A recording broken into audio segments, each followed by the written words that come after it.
So, hey, Christian, thanks for jumping on today, man. Really appreciate it. Excited to get to know you and learn more about you. Had a second, looked at some of your stats over the years, and pretty impressive. Hence, where you're at now. But it's always fun for me to get to know really who you are, your story, what got you where you are. Because at the end of the day, you and I know basketball is just a game, but we also know that it's so much greater than that. There's a lot of life lessons and other things that can be learned from that. So tell me, what's your story? Where you from? How'd you get where you are now? So I'm well my name well first thank you for having me on here. You didn't have Yeah, to have me and I'm appreciative of it. sure. But my name is Christian Simmons and I'm from Rochester, New York. I'm currently playing basketball in Ireland. Currently I'm in the second division out here. And just basically, like just a little bit about me. I was a kid that just always had like a high motor, high work ethic. Growing up, I was a chunky kid. So I was Right. about like I was high school. I was probably about 260.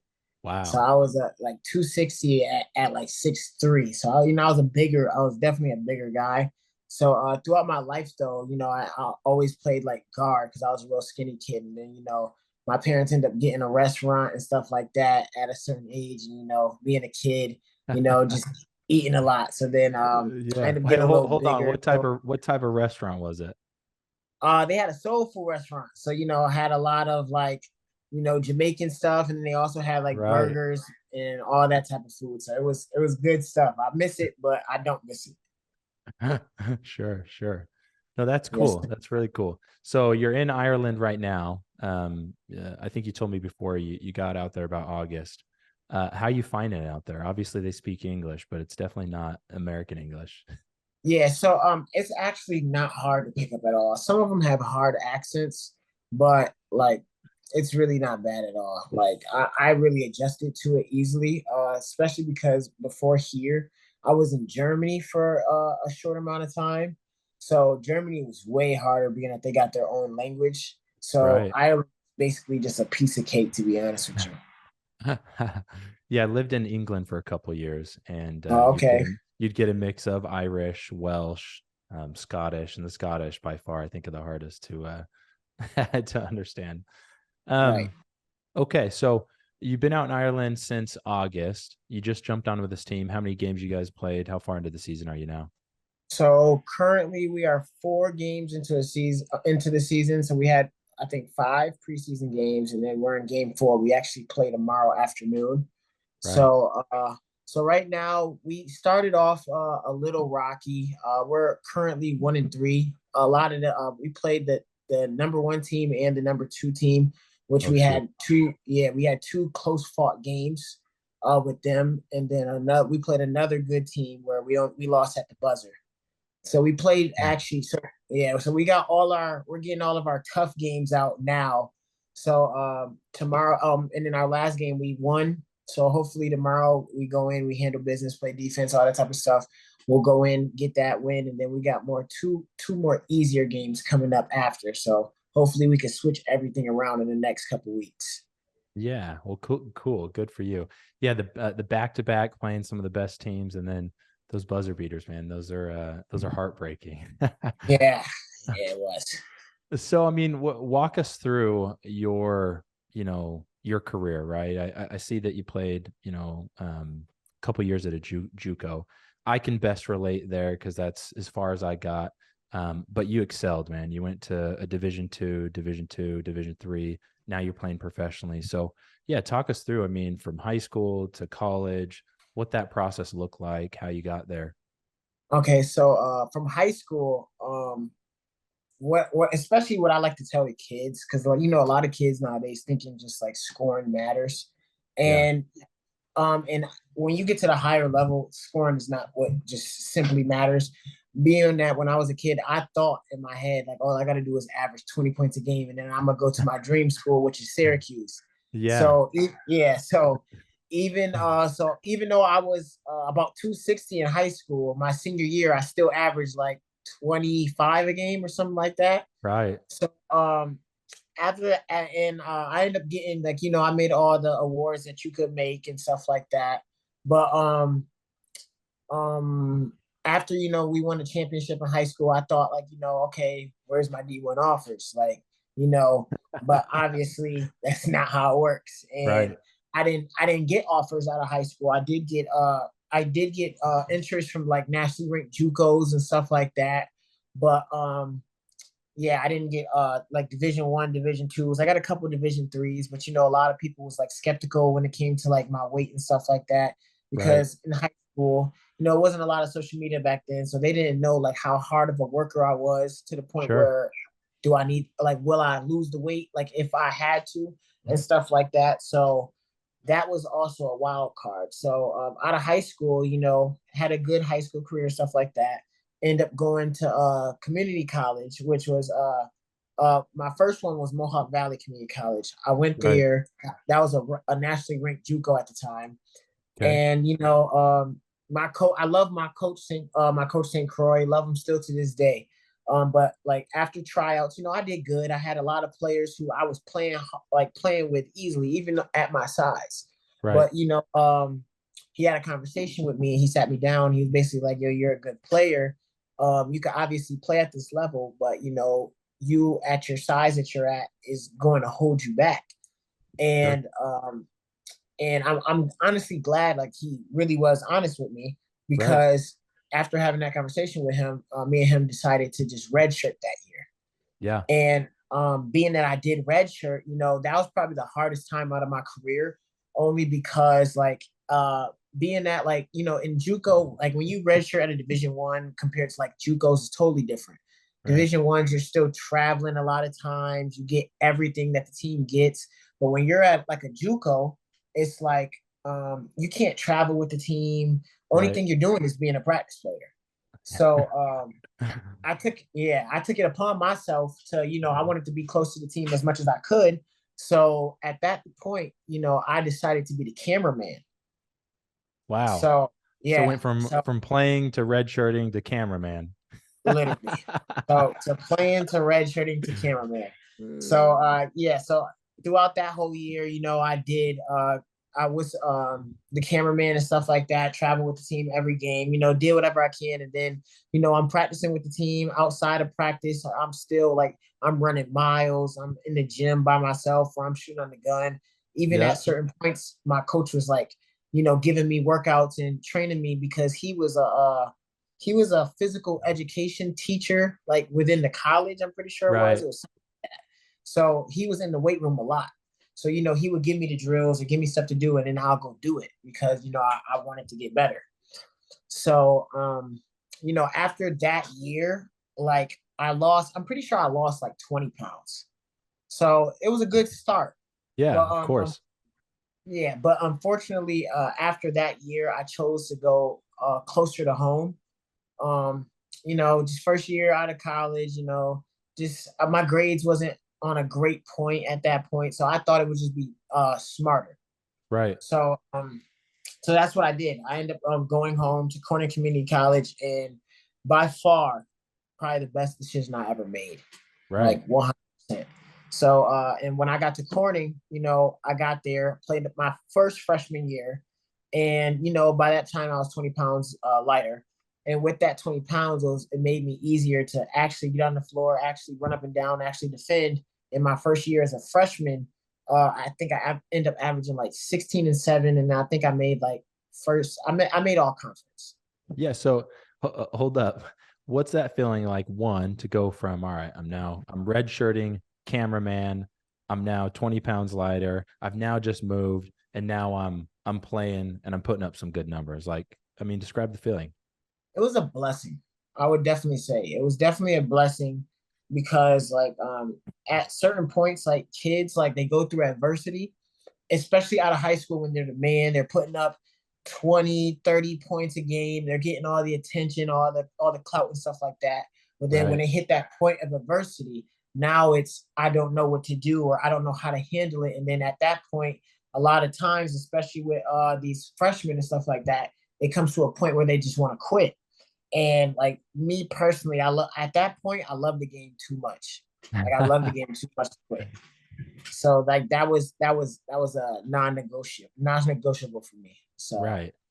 Cool. Yes. No, that's a really cool story. So you were at Corning there, a couple season, I think is what I have here. And then Yep. from there, what happened?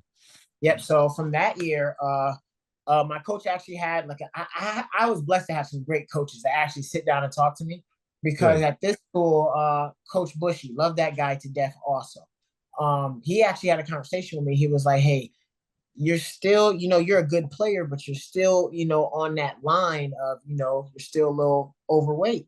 He was like, Right. "You average 16 and 7 at this size. Now imagine you lose 20 or 30 more pounds. What would you be at?" So after he said at that point, he said, if you lose this much weight or like at this much time, I can help you get scholarships. Right. And like hearing that, it was just like a snap in my head, like, No yo, you brainer. got to do this. Like, yeah, you got to do this. So at that point, I applied it. I started working.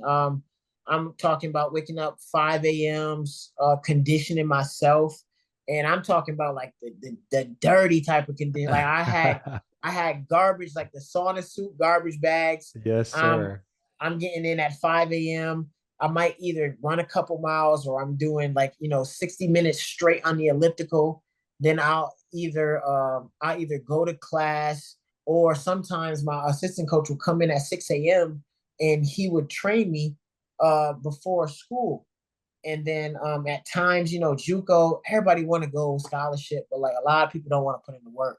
So like Right. as at the beginning of the year, you got guys showing up like to the 6 a.m. workouts. And then as time go on, they see they're not getting no playing time and nothing like that. They're like, bump this. I'm not showing up. I'm not coming. So at the beginning of the year, it started off like a nice little group of guys. By the year go on, and after the season was over, it was only me. Wow. Yeah. That's what it takes, man. So you first coach told you, hey, we got to drop 20 pounds. Second coach said we got to drop an additional 20, 30 pounds. So where did you end up? And are you still that same weight or roundabout where you at now? So I was at 260 when I first started. I think at college, I think the lowest I dropped down was 214. Okay. Now, And you're six currently, three. I'm listed as 6'5", but I'm around because I grew a little bit. I'm around six Yeah. four and a half. There we go. We always got to pad the stats. So let's put it to six Yeah, seven. yeah. So I grew a little bit when I got to college, Yeah. but Okay. yeah. So um yeah, so after that, I ended up losing the weight, about down to 215, and then like my game just took off 100%. I was leading the country and for JUCO in scoring, Wow. and I was top in rebound for a while. So I think like for most of the year I was averaging like 25 and like 13, and I think Yeah. I ended the year averaging like 24, 23, and like 11, or it was something like that. That's some So numbers right there. yeah, so that ended up doing good enough to get me player of the year, all American, all conference, all region, all that stuff. But the one thing that stuck out to me, especially in my junior year, I mean not my junior year, my sophomore year at Cornell, was when we were getting ready to play our rivals in the conference championship. Right. And before the game, the coach pulled me to the side, the opposite coach pulled me to the side, and he just said, like, he was like, "Hey, I just want to let you know, I've been watching you over the last couple years.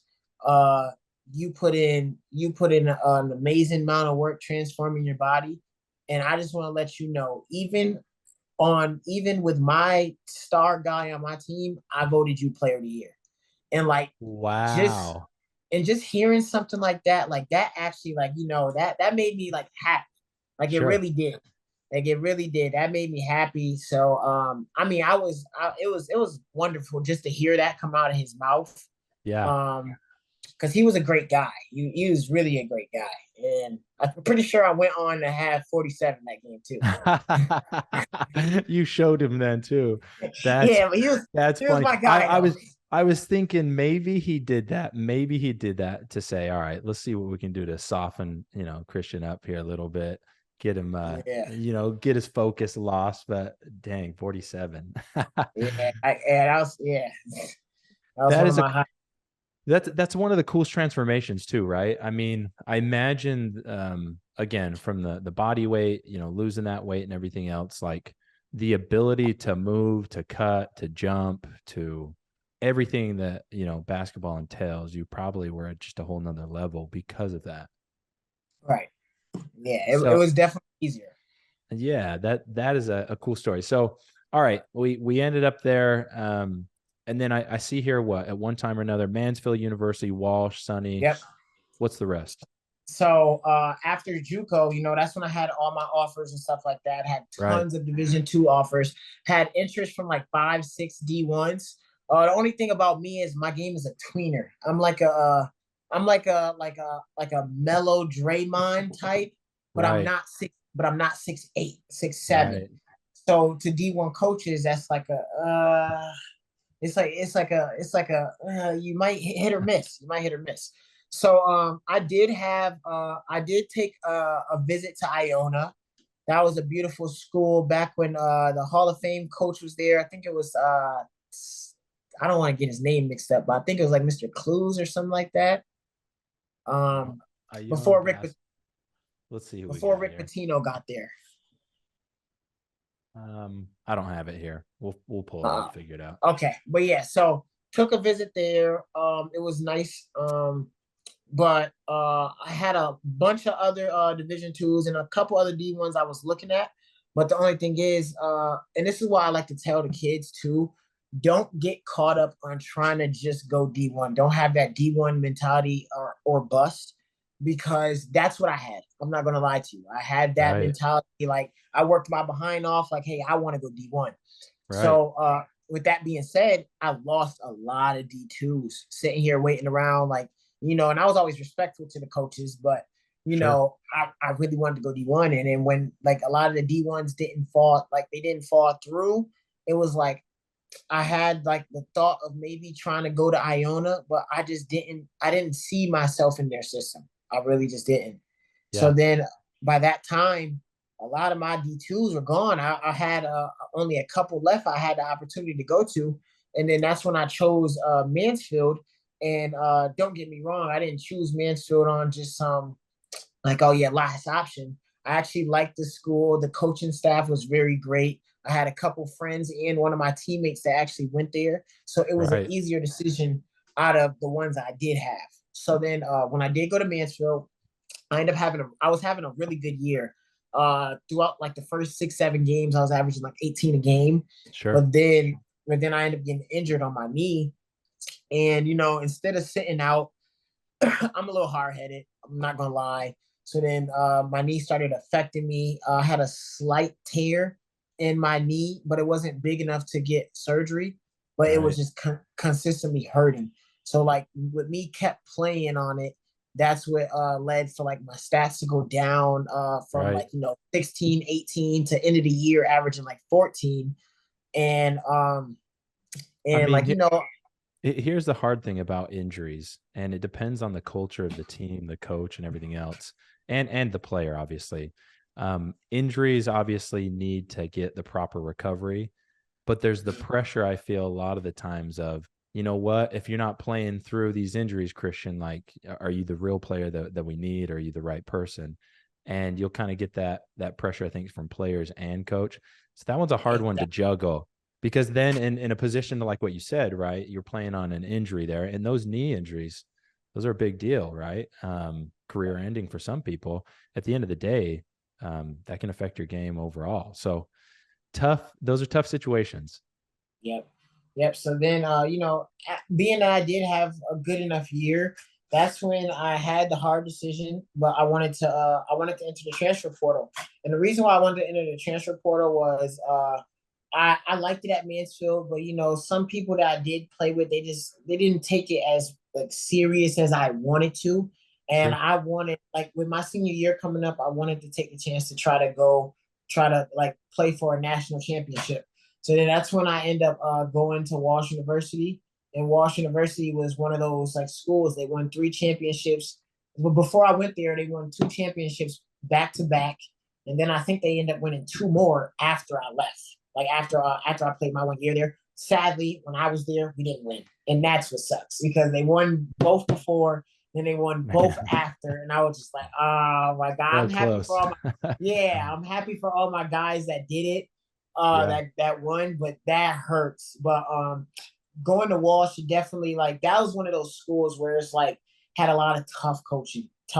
Like we had a Hall of Fame coach, Coach Young, right. great guy, tough coach.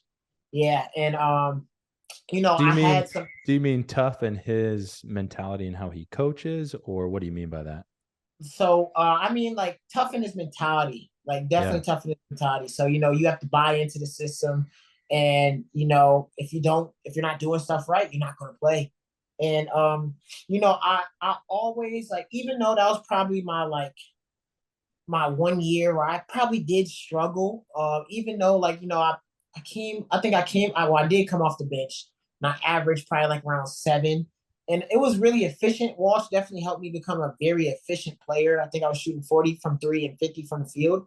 And right. I think I was, what is it called? I think I probably averaged like 13 minutes. So like my plus 40 was like very high. It was like plus 22 and like plus 10, plus 13 on the rebound side. Right. But Yeah. going to a school like that, it teaches you like whatever time you get, you have to make something work of it. Because I was like the star player at my school, and then I had to come in and play a role because I wanted to win a championship. And Right. like that's one thing you have to do because when you go to those big time schools, like you have to like buy into their system. Not everybody is scoring no 20, 25, 30. Like Right. that's unheard of in winning programs. You might have a guy that's scoring 14 and it might go 10 and it might go 9 and it might go 7, 7. Like, but you just got to do whatever you got to do to win. And then like for example, like I'm a very good scorer. If I had to like judge my own self, I would say I'm a 3 level when it comes to shooting the ball, getting to the rim and like posting up. But Right. like at that school, my ticket on the court was rebounding. That's one thing I was really good at. So like when I got on the floor, my job is to get every freaking board I could. And if somebody like got the rebound in front of me, like an offensive board, I'm coming out. And I had to have in that mindset, like, hey, do what you have to do. Because if you don't, you're getting pulled. Right. So like and at times it does get frustrating because my first 2 games at Walsh, I didn't even touch the floor. But like I didn't let that stop me. I kept just buying in to their process, keep working as hard as I could. And I had to control as much as I can control. So if I wasn't gonna play, then like I'm not gonna sit here and be like, I'm not gonna let somebody say I'm not playing because I'm not working hard. It might just be like, Right. a lot of times for me, and I'm real honest with myself, we ran a lot of plays there. Being a JUCO kid in that Mansfield, we never ran like a lot of sets, and like I struggle with that, like 100%. Like we had like 40 plays type. So like it's just certain stuff I had to do better to Right. get on the floor, and I wasn't gonna throw no like pity on nobody else, throw no shame on the coaches because there's always gonna be something you can do better to make a coach have to play you and that's my mindset, especially when I went to Walsh. Right. Right. Right. No, that's super interesting what you're saying because at the end of the day, I mean, you had a tough coach that you played with there, and you have to buy into their program, and then it's comes down to like right time, right place, right? Like, am I in the right program at the right place? And then that's tough. You come in with a scores mentality from other schools, and now you're at a school where, all right, I'm gonna be the best rebounder out there. Literally. Yeah. Yeah. So but yeah, so then after Walsh, I still like I transferred a couple times. My grades was always over at 3.0 because my parents don't play that. And Right. but I only had like a semester left due to the COVID side. So I was done with school there. So I went back home to just get my degree. Because I knew I always wanted to play overseas. I thought, Right. it might have been a little hard being that like my numbers dropped my last year playing. But I still kept that mindset. So I ended up trying to go finish my degree, and then I got contacted by my coach, Coach Leone of Oswego, Right. legendary coach. Shout out to Coach Leone, great guy. So he actually been recruiting me since literally JUCO. So I'm talking about my freshman year of JUCO at Corning, and this is 5 years prior. Like he Right. literally hit me up every time I was in the portal to go somewhere else after JUCO, after Mansfield. Christian, hey, you want to come here? Come here. So I give it to him. He's definitely he's a great recruiter. I tell you that. So That's funny. yeah, he's love. I love that guy. But so I was done with basketball. I only had one semester left, so I wasn't even thinking about it. So then I'm doing classes, get my degree because that's all I wanted at that point. Did all this Right. schooling.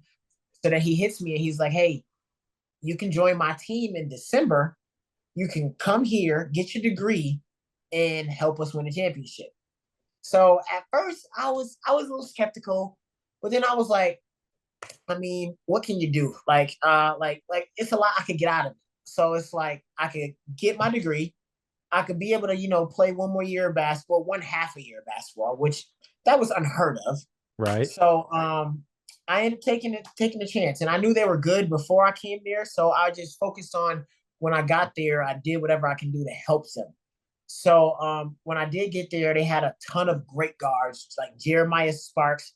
I wouldn't be surprised if he's an All-American this year coming up. He's a great guard. At that Right. time, we had Devin Green, who was an All-Conference player also. So I came in, joined their program. There was a great, cool family. They were actually like really welcoming, especially for a guy like a D2 guy coming into their program. Like none of them seemed to have no hostility or nothing like that. But when I did when I did go in there, me and Leon had conversations, and he told me like coming into the team, he said, "Hey, I just want to let you know you're not going to start a single game here." And he was Right. real upfront and honest. He was like, "Because I want you to play for me, but I don't want to mess up the chemistry on my team, and I got to have these guys for years going forward." So being that he had that that grown man like conversation that you would want within your coaches, you wouldn't Sure. want like no fairy tale No. coming in. I respected it. So I knew I was coming off the bench. I knew I wasn't going to be playing no 30, 40, no none of that minutes. So I probably stayed around maybe 50, around 14 to 20 minutes a game. Right. It just varied. Even though that was tough because I knew I wanted to play a little bit more, but you also had to realize our points per margin that year was 30. So Wow. we were blowing teams out before halftime. So on that team, everybody played, like even Yeah. from the 16th man. So the starters was done by 5 minutes into the second half. So it was fun winning, but like when you're winning like that all the time, you're like, dang, bro, I wanna play a little bit more, coach. Like, Right. but Right. I understood, man. I knew what I was coming into. So we end up going through that year. We won the championship. We won the championship by like 30. Like that's how loaded we were. Like we won the championship by 30. Then we ended up winning first round of NCAAs by like 15 or 10, second Yep. round by 30. And then we got to the Sweet 16 when we played Marietta. And boy, I have to give so much respect to their coaching staff in that program because they were really disciplined. Like we were disciplined, but like they were really disciplined, and we were top three defense in the country. And the one thing I didn't like about D3 is like you play the Sweet 16 in somebody's house. I if I don't like to go back in the past, but if if No. if that game was at a neutral place, I don't think Marietta would have beat us. But being that we Still got losing sleep over that game is what you're saying. yeah, we got a little cheated out of hosting it. Like we was like I think we was like 28 or 29-2. I don't know how we didn't host it, but it is what it is. The past is the past. But yeah, Right. we ended up losing that game, a real close one in the Sweet 16. So I was grateful though, because like at this point, I won at all levels. Like I won in high school, I won in college. So I Right. was really blessed. I ended my career with 1,600 points, 700 rebounds. Wow. Yeah, so like I couldn't like there was like ups and downs throughout my college career, but I would not trade it for nothing because it really turned me into the player I am today. Yeah. I mean, it's an incredible track record, right? And like you said, everybody thinks, my mind as well, when I was playing ball, you think D1. I definitely wasn't good enough to play D1, but you think that. And if it's not that, it's like, well, dang, what am I doing? What am I doing wrong? Or, so what a cool track record where you've come from. And a lot of people can't say that they have won championships, with their high school teams, junior college teams, D1, D2, whatever. Not a lot of people can say that. And then with the scoring ability that you have, I mean, it's incredible. So we're now in Ireland. You're here. How are you feeling about it? Thoughts? I mean, with everything. Currently, well, I told you how he was team wise. We're doing good. We're getting better every day. Like my guys Sure. work hard every single day. So I think we really can do something special, being that we're playing like I told you, we played the top two teams already, and we're in those dog fights to the last 3 minutes. So I Right. mean, we clean up a couple things. Like we could be really good. We could really shock a lot of people in the league. Individually, right now, I'm leading the league in points at 29.5 a game. I think like 11.3 rebounds a game, and I think I'm over 50 from the field and 40 from the Wow. three. Yeah, my free throw percentage sucked though. It's like 68. So I got to hey, I get We're I gonna get text from I get text from my trainers every day like, "Hey, you suck, man. Come on, get it up." I'm like, come on." Well, we're gonna I'll have be to like, get that double yeah. team, triple team. We're gonna be doing Oh, full court press, oh everything. man. Listen. Last game, I had a straight 94 feet face guard the whole 45 minutes. Wow. Yeah, it got to the point where I was getting frustrated. Like I was really Yeah. and granted we won, and I think I finished with 22 and 14, but Yeah. it was a hard 22. It wasn't Sure. like an Wasn't easy. easy. Like they were making me work. So So so if I'm defending you, what's the thing that's gonna get under your skin most? What is it that irks you? What's uh what's gonna I get you think out of your scoring mentality and get you out of your zone? I don't think nothing will get me out of my scoring mentality, but out of my zone, I hate dirty players. Yeah, So yeah. like the pulling jerseys and stuff like that. And when you're overseas, you don't get calls like that. Like a Sure. lot of the guys definitely don't get calls. So I'm not really much of a talker, but like a lot of like dirty play, like stuff like that definitely could get annoying after a while, because especially like when you're leading the league in scoring, you're gonna have like other like try like tricks and traps to get you like out of the game. And luckily, I do got good enough teammates to where if I'm not touching the ball for 4 or 5 possessions, they can still go out and score and run the offense and do what they have to do. So then Right. while they're generating points, now they have to like chill out on me and actually play team defense, because if they don't, now my four other guys are going to end up beating them. So Yeah, I mean, there's quite a few advantages, right? Obviously, one, you're scoring, putting up points, but then you attract a lot of defense, so that leaves your other guys open for driving kicks and a number of other type of offenses. So, but I yeah don't agree with the dirty play, jersey pulls, not fun. That's not basketball. yeah, That's pickup ball outside, yeah, but it happens all the time though. So right, right, right. sometimes you got to get used to it. Yeah. Well, I appreciate you jumping on here. It's been fun getting to know you a little bit more. Like I said, I want to follow your journey. The rest of us want to. Sounds like you're getting a good start over there. Um, what's some advice that you'd give to a younger you or the younger generation that's looking to excel at basketball, whatever that is? I mean, what would be kind of your 2 points of advice here? I would say first, work hard at all times. And it's so cliche and easy just to say work hard, but Right. you got to sit here and think, right? You're fighting versus everybody in your city. You're going against everybody in your state. Then you're going against everybody in your country. And then not to mention, it's many of millions of hoopers over here over the world who's Right. fighting to get over to the states to get to those colleges. Yeah. So you have to sit there and work harder than anybody else you know. Like I have a couple friends that I work out with in the off season. Dante Carruthers, he's playing in Croatia right now. Right. He was a star player at the University of Buffalo, and then also Jalen Pickett of the Nuggets. Um, we're all like we all train together in the off season, so it's like you have to get those. You have to be around those type of people who's going to push you to your limits. Because I tell you this right now, Dante Carruthers, he was in like a lot of G League camps and stuff like that, and he's playing overseas. But I guarantee you, he's probably one of the best defenders I have ever seen. So Right. with him, I 100% think he's an NBA defender. But so when I'm going against like him every day throughout the whole summer, by the time I get out to my job, now I'm killing the competition because I got somebody who's Right. uh, Patrick Beverly times 10 on me. Yes, sir. So like we're holding each other to high standards, and you have to do that, especially if you want to get to that next level, get to the highest level you can. You have to have people around you that's going to push you to certain limits. The next thing I would say is just be coachable. People don't know how hard you can lose positions like this. Like Right. like being coachable and having a good character, it gets you so far.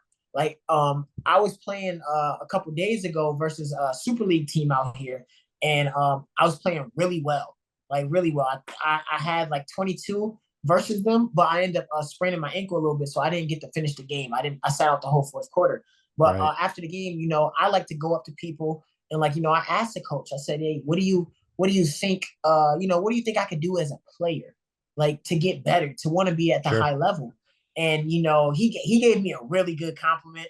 Uh, he told me like I really didn't have like from what he saw, I really didn't have much to work on, but I don't want to go off of that. Like I want to make sure I'm staying humble. I want to make sure I'm keeping working, but like being coachable, wanting to be better, having a high character, like that's gonna be the stuff that's gonna go hand in hand when it comes to working hard. Because you can work hard, but then if you're like a jerk to your teammates, your coaches, nobody's gonna want to play with you. I know I'm not gonna want to play with you because Right. I 100%. Yeah, I would because I wouldn't because I actually like I demand like a lot out of my teammates. So like, I may be on them, but I'm never on them in like a place where I'm being like disrespectful. Like Sure. I want the best for any of my guys. But Right. like it's like if you're like a jerk to play with, nobody's gonna wanna like, nobody's gonna wanna help you. Nobody's gonna wanna get you better. They're just not gonna wanna do nothing with you. And especially from a coaching standpoint, Yeah. especially from a college coach, right? You gotta sit here and think like that. The college coaches, they're getting paid for this. Like this is their job. Right. So this is how they're going to feed their children. So if you sit here and think that they want to deal with a guy who maybe not work hard, has an attitude, bad character, we can go recruit somebody else, especially at the D1 or D2 level. It Right. like guys are wanting offers. Like there's 1,000 JUCO guys, thousands of high school guys who wants to be playing at that level. So replacing you is easy. So you have to think about it like that. Like all like I think a lot of times we take this for granted, and like especially like a lot of guys just like think like they can't be replaced. But like in this business, especially overseas, like guys are getting cut and sent home. Like Yeah. you have attitude, you're not producing. I'd say 2 to 3 games max. 2 to 3 Yeah. games max, you're gone. And I guarantee you, you're really gonna be crying when you get sent home because unless you went to like a school like Duke, like one of those high major schools, it's gonna be hard for you to get another job. So like guys like me who went to like these smaller schools, I can't afford to be a jerk to nobody. Like that's not how I was raised, and like I just can't afford because I'd be a jerk to somebody, I might not have a job after. Right. So like a lot of that is important. Yeah. No, I love that. So again, at the end of the day, be coachable, and again the work, right? You hear that all the time, but I mean even your experience from all the different, from losing weight to where you're at now, all the work you're putting in the off season with the other guys that you're working with that are also excellent players. A couple other questions before we end here, but I was thinking about, well, I had one of the guys I'm training doing the strength and conditioning for. He asked me, he's like, what do you think defines like a real leader on a basketball team? And I gave him my my version based on my experiences, based on my basketball playing days. But I mean, you sound like a natural leader, not only in the scoring aspect, but also, some of the things you've said. But how would you respond? What would you say makes up a good leader for any team? Um, that's a good question, honestly. I would say like the characteristics, like when it comes to being a leader, is like going to bat for those guys that that, like, for example, going to bat for your teammates. Like, so for like when it comes to like my guys, like, I'm gonna try my hardest to put them in the right position to win. I'm Right. gonna try my hardest to do whatever I can to get them better. Like, being a leader is like setting that example. Like, I tell my guys, make sure that you're getting shots up. If I'm telling you that, I have to make sure and be that guy that's doing that. Like, Right. me and one of my teammates out here, Luke, you know, we're in the gym every day, like five days a week, usually, Monday through Friday. We wake up at 8 a.m. because out here the gyms are not like USA where they're opening up at 5. So our gym out here opened up at 8, and we're in there, right in there, getting an hour and a half at least working. And then we might have practice later, or I might go lift or stuff like that. But I want to make sure that my other guys are seeing me doing that, so Right. they know what the standard is. So I can't, just like I seen like videos of like Kobe, and it's like Kobe would sit here and like tell like guys like, hey, you're not working hard enough. And he's not going to tell you that if he's not doing it himself.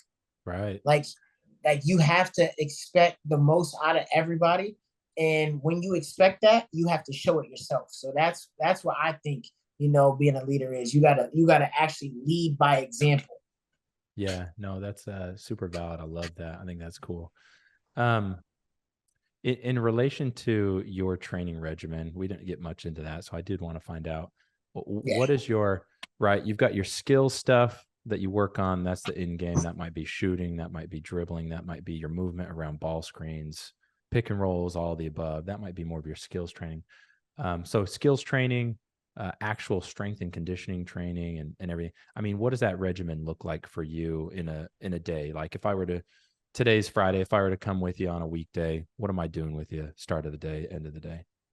So I'll give you more of my off season, because overseas it's a little different, especially when it comes to like gym access, like when you're Right. in certain leagues. But Yeah. my back home one is usually, I'll wake up crack of dawn, maybe 5, 6 in the morning. It just depends on what my trainer have going on for the day. Sometimes I might get in at 6 on court. So Yeah. if I get in at 6 on court, by that time, after, like, I'll probably say around 10, 11, I'm in the weight room. Yeah. So I'm on court with my trainer at 6. Then I'm in the weight room by about 10.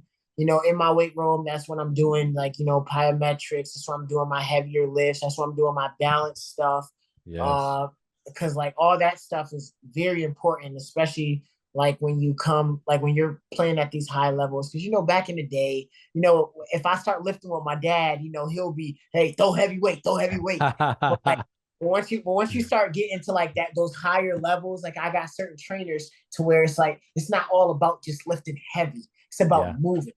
Yeah. So that's all what I do. So it'll be on court, then it'll go what is it called? Lifting or conditioning. Yeah. And then back home I was working a job, like an actual, like a corporate job, through Yeah. T-Mobile. So I'll go work 8 hours, uh, and then I'll go back to the gym again at like 8 or 9 or 10 o'clock at night. So Love I'll the get at hustle. least, if I don't work out at least twice in that day, I don't feel like I worked hard enough. Yeah, that's a valid point. Yeah, I love the hustle. It's funny, the transition that I had to make, and I think most people make when they go into the gym is they typically train like a bodybuilder, which there's nothing wrong with training like a Yeah. bodybuilder, but you're trying to translate movement and extremely efficient movement to basketball. You got to train like a basketball player. That's plyometrics, that's your balance, your power, your strength, which you'll have those heavy lifts there every now and again. So I love that, man. I think, yeah, what you're doing is working. You're in a good Yeah, and I spot. actually, the funny thing is, I actually used some of your ankle mobility stuff from your videos. I was actually Yes. using like some of the ankle mobility stuff today. I was like, wow, this is some good stuff. I sent it to one of my homeboys because he's one of those guys sometimes that he get in the gym and he don't like know what to do and he plays Right. basketball. So Yeah. I'm like, hey, I sent it to him. I said, yo, there's some good stuff on here. You look over it. I love that. That makes me feel really good. Yeah, I mean, as I've brought on athletes that I work with, if I could tell any athlete to do anything, it would be mobility in your ankles, your knees, and your hips. If you can Oh, do hips. that, Oh, man. everything else will flow smoother. I don't care how much weight you can lift if you can get those loose. I mean, I've worked with plenty of athletes where they're stiff as a board and they can Hey, barely I'm they one can of them. Oh, I'm one of them. I'm not gonna yeah, lie. I'm one of them. and We they can working though. yeah, they can barely do a squat without, their balance being right. They're on their toes. So, I mean, you've got those longer legs too, being 6'5", but yeah, the mobility stuff. So, but hey, Christian, I love this. I want to keep this going. I want to stay in contact. For any of us listeners, anyone that wants to follow you, where can we reach you? Where can we watch your games if those are televised? Like, how can we Yeah. follow you? So what you would have to do to watch my games, go to basketballirelandtv.com. I think it is. It might not be .com, but if you look up Basketball Ireland TV on Google, you'll find it. You have to pay a subscription, so it's either $10 a month or it's $60 for the whole season. So season just started, so we have a lot of games coming up. And then also, if you want to, follow me, reach out, anything like that. My Instagram is C Simmons underscore 32. Um, and I respond to messages. You can follow anything like that. And I'm a real cool guy. So, if I see it, I'll definitely, reach out.